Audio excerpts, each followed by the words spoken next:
few things I want to say before we start. First of all, the learning that we're doing this evening is in the merit of a aliyah for the neshama of Judy's mother. Just checking the name, Bela Bat Rav Avraham. Is that correct, Judy? So all our learning should be in her zechut, in her merit. And also, as I mentioned before, the craziness going on in Israel at the moment. I think all of us are one eye is facing a screen and one eye is facing the phone, checking the updates, because it's just madness.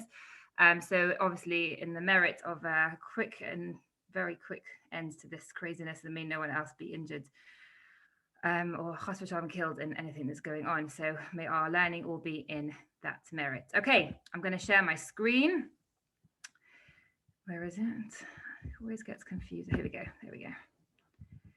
So we're going to look today, everyone can see, we're going to look today at Ruts. So we read the Megillah of Ruts on Shavuot, and there are lots of different reasons why we read the Megillah of Ruts on Shavuot. One of them is because, the most famous one is really because just like Ruts converted to Judaism, she sort of had to accept upon herself the Torah obligations and all the mitzvot. So too on Shavuot, that's really what we need to be doing as well. I think this sometimes is a bit overlooked because we often just think about the cheesecake and we think about the nice dairy dishes that we're going to be so excited to make because we never get to make dairy food for guests and all these nice things that we're going to do. And we don't actually remember, we have to sometimes forget that, well, we do sometimes forget, and we should be remembering that Shavuot is really about accepting the Torah for ourselves all over again, just like the Jewish people did. And for those people who are in shul, and it's always very difficult if we can't go to shul, and this year I don't think I'll be able to be in shul to hear it, which is always very difficult. When we listen to the 10 Commandments being read in shul, or if we read them ourselves, we actually are meant to close our eyes and think, this is the time when we are receiving the Torah ourselves, just like the Jewish people did on Mount Sinai. So just like Ruth converted and took upon herself the laws of the Torah, so too we do on Shavuot. Another reason why we are told that we read Ruth on Shavuot is because David HaMelech, the King David, was Ruth's descendant. And he actually was born and he died on Shavuot itself. So there's a link between David HaMelech, Shavuot, and Ruth. And there are many, many other reasons why people say we read Ruth on Shavuot. But what I want to focus on really today is her personality and the character traits that she has. And she's actually someone very, very interesting because I was preparing a talk for her about her for a trip that I did with the Rebbetzin, and it was really fascinating because I never really explored her as an individual. It was always about the book of Ruth rather than her as a person. And when you learn about her, you're like, gosh, I can't believe that she was like this, because I never thought of her in this way. So hopefully you all learn something tonight. So as you can see from the screen, Ruth is called many things in the book, in the I've forgotten the name what I was going to say. She's in the Megillah, that's the word. She's called lots of names. First of all, she's called a Moabite. That's obviously quite a derogatory way of describing her. She's seen as somebody from Moab, somebody that should not be coming into the Jewish people. She's called a shifcha. She's called a maidservant. Again, not the most complimentary of names. She's called a woman. She's called ha'isha. She's called a woman. She's also called a daughter-in-law, which obviously refers to her relationship that she has with her mother-in-law, Naomi. But I think the most important name that she is given is a name that we often sing about, Eishet Chayil. So I'm going to move this away so you can see. I don't know how to do this, whether we'll just do the English. So in chapter 3, verse 11, Ruth is called an Eishet Chayil. She's called a woman of valor. This is given to her, this title is given to her by Boaz near the end of the Megillah. And it's really interesting because it's the first time that we see this phrase, an Eishet Chayil, a woman of valor, written in this kind of context. So as soon as we see this phraseology, our sort of alarm bells go off. One second, why is she an Eishet Chayil? What does it mean? Obviously, when we think of the words Eishet Chayil, we think of the song that we sing each Friday night, or some people sing each Friday night. We actually don't sing it in my house, and it makes me really sad because it's not Sam's custom to sing it. So his father doesn't sing it, so we don't sing it in our house. But those that do sing it, it's very lovely. So yes, at the Eishet Chayil, we think of this lovely song that was composed about righteous women. So what was it about Ruth that enabled her to be given this incredible title?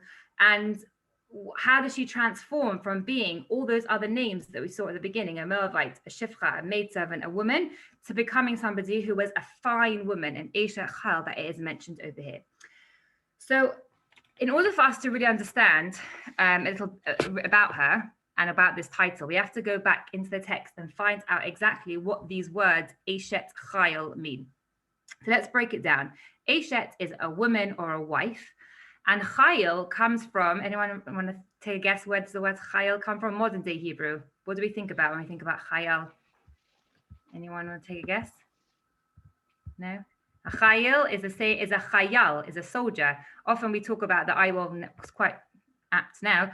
We talk about the IDF, we talk about the Chayalim, the soldiers, and it's exactly the same root, the same word, Chayal and Chayal. And it's interesting that the word Eishet Chayil, when we think of this, if you were to close your eyes and imagine what Eishet Chayil looks like, you probably think of like a picture of a woman covering her eyes before the candlesticks, or like a bubby sitting there like knitting, like an Eishet Chayil, like all these old pictures you see. But Chayil means strong, it means courageous, it means like a soldier, it means a warrior. It's not really the image that we would have of this song Eishet Chayil. So let's go back and see why we're called Eishet Chayil, why Ruts was called Eishet Chayil, and the connection to Chayal, to a soldier. So Chayal obviously refers to some sort of strength.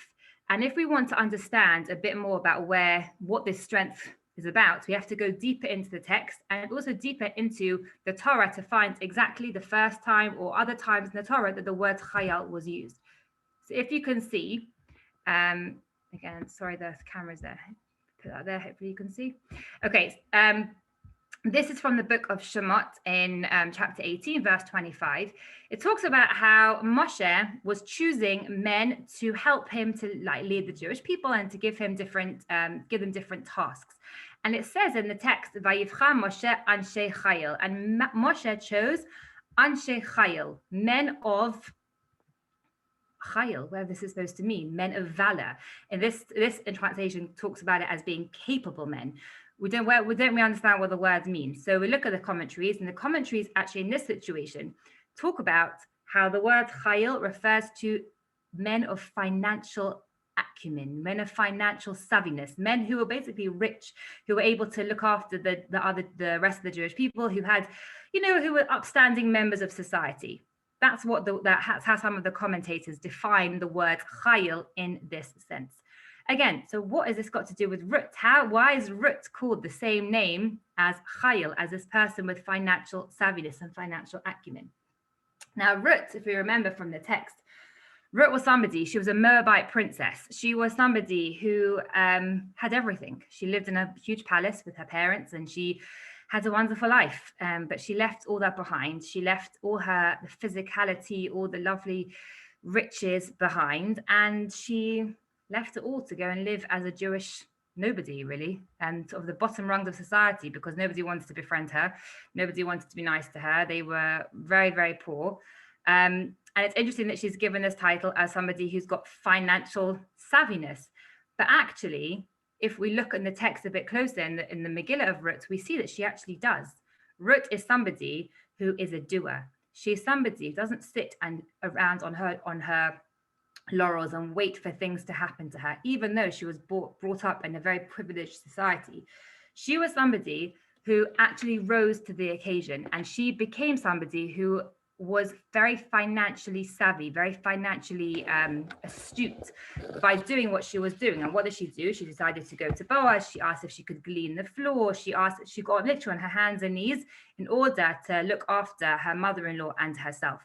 And therefore, actually, it is quite apt that she's called somebody that has this financial savviness, this acumen that these men also had in the book of Shemot, because she's somebody who doesn't just wait around and get upset and depressed that her life is not as it used to be. She says, no, I'm going to get up. I'm going to do my own hishtadlut. I'm going to do my own bit. I'm not going to wait around for God to provide. I'm going to be proactive, and I'm going to go and do something. I'm going to go and do what I need to do to help us in our situation. And here we see the text where it talks about how Ruth, she gets up and she says, please let me glean and gather among the sheaves. I mean, it must have been quite awkward and embarrassing for somebody of that stature to have to go and beg to pick up a few bits of crumbs from the floor, if you think about it. And that's really what she did. She was willing to put that shame aside, that embarrassment aside, in order to do her bit and to help to provide for her mother-in-law. That's one way of looking at this word chayil, this understanding of this strength. What was it? What was a strength? It was a sense of financial strength. It was a sense of helping yourself rather than just being waited to be helped. That's really how we can see her in one way. Another way that we can understand this idea of chayil, this understanding this word of strength, is actually really looking at the word courage. She was somebody who was very, very courageous in many different respects. I think she must have been pretty courageous, again, to have left her family, left all that she knew, and to come and join a nation that didn't really want her. She must have been pretty courageous to stay with her mother-in-law when her mother-in-law didn't really want her. And she must have been pretty courageous to do what she did next, which is the whole incident with Boaz. So over here, oh no, one second, I'll go back to that in a second. Over here, we have a very, very interesting verse. This verse comes from, again, Megillat Ruts, verse 3, chapter 6. And it talks about how Ruth was given advice by her mother-in-law about how to approach Boaz. And basically, Naomi says to her, you need to go, you need to make yourself look very pretty, you need to make your hair look nice, put on your best clothing, and you need to basically go down to Boaz and you need to seduce him. Is basically what she said to her. And that was the advice that her mother-in-law gave.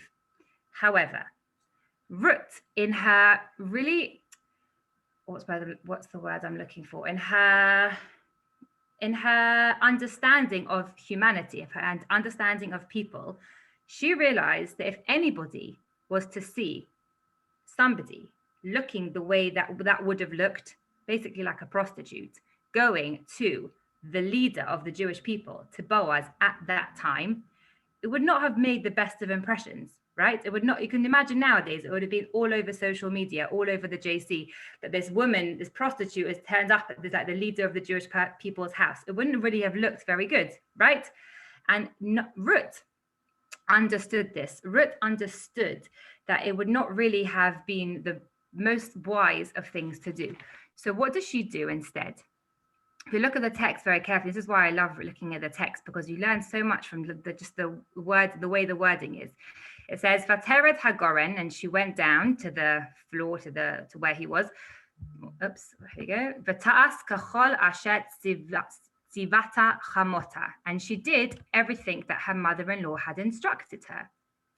Now, if you think about it, it's really in the wrong order. First of all, it should have said that she did everything her mother-in-law told her to do. She got up, she showered, she made herself look pretty, she put on her best clothes, and then she went down to the threshing floor. But it doesn't. And it doesn't on purpose, for a reason. Because it's trying to teach us that she had this sensitivity to two people. She was highly sensitive to the way that things would look, the perception to other people. So she, on purpose, does not do what her mother-in-law tells her to do immediately. She went down first to the threshing floor. And then once she was down there, she did everything her mother-in-law told her to do. She had a little makeup bag with her. She made herself look pretty. She had her clothes all nicely done, but she would not embarrass Boaz, and she would not put Boaz in an awkward situation by doing it the other way around. So it shows an incredible sensitivity to both people. First to Boaz for understanding that he's in a position of power and he should not be put in a, in any kind of predicament. And also sensitivity to her mother-in-law. She didn't want her mother-in-law to feel like she wasn't taking her advice, that she wasn't taking her seriously. That is why specifically the text says that she did both acts. She looked out for both people. And this is what the commentators actually explain is courage, is chayil, is to be a chayil, to be a soldier. Is not just a strength, physical, mighty soldier. It's to be courageous enough to do the right thing. To be courageous enough to not just follow what people tell you to do, but to be courageous enough to look at what's right and sometimes to do the opposite, but with sensitivity, making sure that you're always looking out for the other person as well. I think this is really an incredible facet of Ruth that I'd never really thought about or even heard about until I was really preparing for this. I think it's really something that we can all take on board, and something that definitely we can implement into our own lives, being sensitive to other people, to how they perceive how we perceive them, how other people perceive them, how our actions can impact them, and vice versa. I just want to go back 1 second to the source that I didn't show before. This is actually the source from Proverbs, from Eishet Chayil. So no one wants to sing it in their heads. Tama kitov sachra lo yichbe balayla nera. She sees that her business thrives, her lamp never goes out at night. So this is one of the verses from Eishet Chayil, and it talks about the financial savviness, the financial acumen of women in Eishet Chayil. And these are one of the verses that does refer to Ruts. Now, this is like another shiur for a whole another time, but it's really fascinating because each of the verses in Eishet Chayil actually relates to and corresponds to different women in the Tanakh. And actually, there's like lots of books that go through and they link like all the different women to different verses.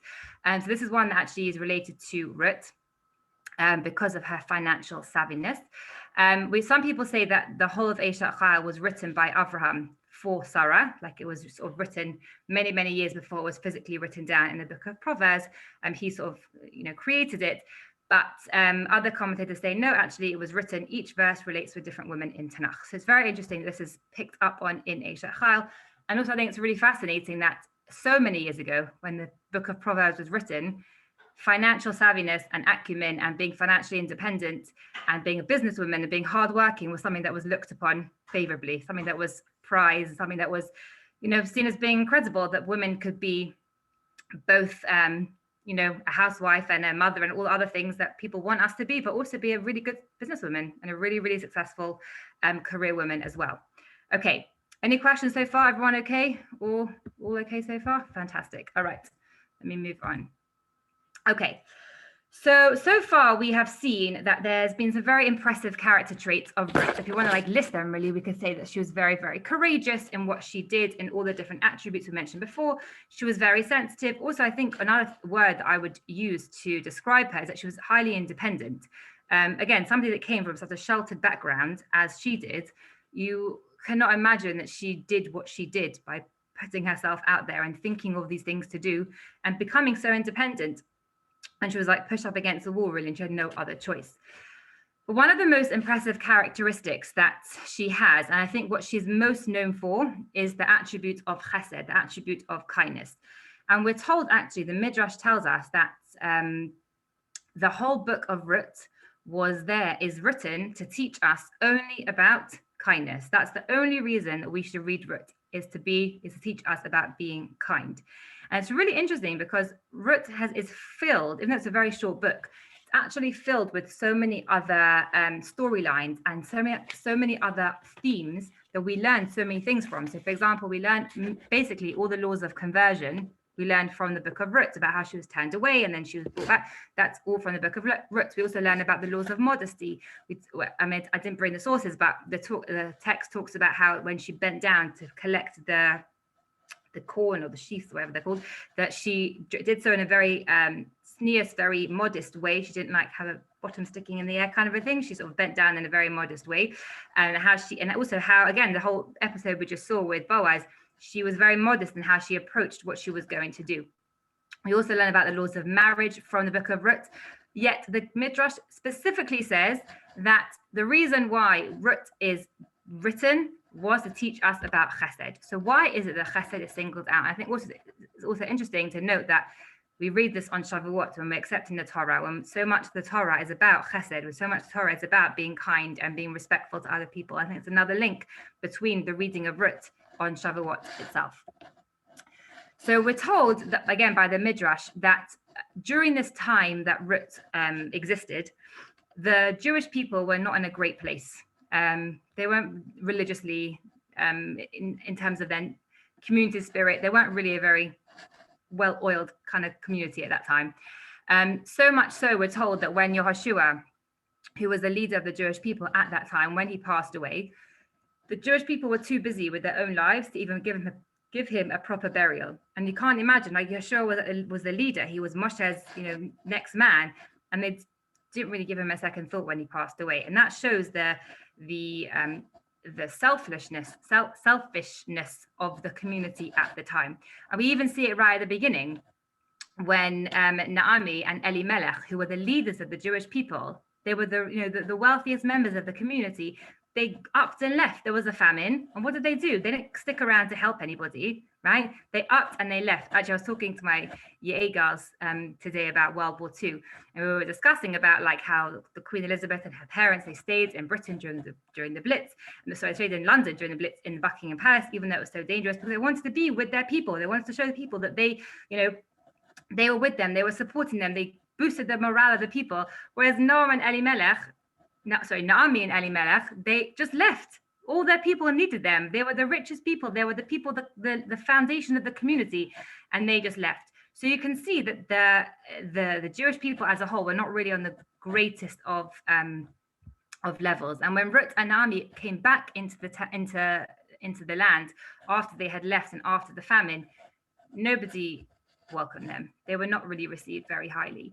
And we're told that the reason why Ruth became so famous and the reason why we read the Megillah of Ruth on Shavuot is because Ruth was somebody who managed to have a huge impact on the society in which she lived. She was able to transform the community that she lived amongst to make chesed become an integral part of their lives once more. And it shows, I think, an incredible thing, because Ruth was not somebody, if you compare her to other matriarchs we have in the Torah, for example, Miriam, or even Sarah to some extent, they were people who stood up. They were people who did shouted from the rooftops and tried to convince people to believe in God. Sarah was the biggest kira of Rebbetzin you can imagine, telling everyone to come and join her. Miriam was shaking her tambourines around. They were big, big, big personalities. Ruth wasn't like that. Ruth was somebody who was subtle. She was somebody who was quiet. She was somebody who did what needed to be done, just in a quiet and modest way. And it shows that we don't always need to be the biggest movers and shakers in the world to make a difference. We don't need to be standing on a podium for people to listen to us and for people to be convinced by what we're saying. And it shows us the importance that one person can make on society. That Ruth, in her quiet ways, enabled the whole of the Jewish community to transform from this very self-centered and selfish community to becoming one based on chesed again. And why is it not, the text isn't moving? Was it frozen? What's going on here? Oh, because I didn't put it on, that's why. I'm pressing the screen. Why is it not going to the next slide? Because I didn't put it on. So in the text, I didn't put it on because I thought it was too many slides. There's many mentions of how the community, there was a lot of goodness that was brought into the community by Ruth.